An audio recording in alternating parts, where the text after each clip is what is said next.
రామేశ్వరం ఒక మహోత్కృష్టమైన క్షేత్రం. ఇక్కడ మీకు నేను ఒక విషయాన్ని విజ్ఞాపన చెయ్యాలి.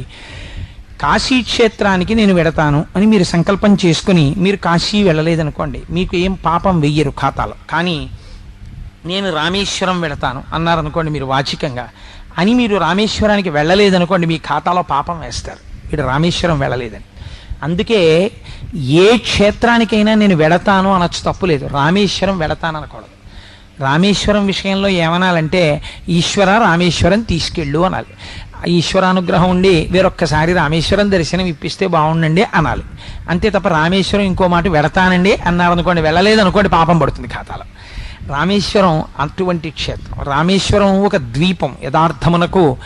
అది భారతదేశానికి 4 చోట్ల ఉన్నటువంటి క్షేత్రములు 4 ఉన్నాయి. ఇందులో తూర్పున జగన్నాథ్, పశ్చిమమున ద్వారక, ఉత్తరమున బదరి, దక్షిణమున రామేశ్వరం. ఈ 4 కూడా సమానమైనటువంటి ప్రతిపత్తి కలిగిన క్షేత్రాలు.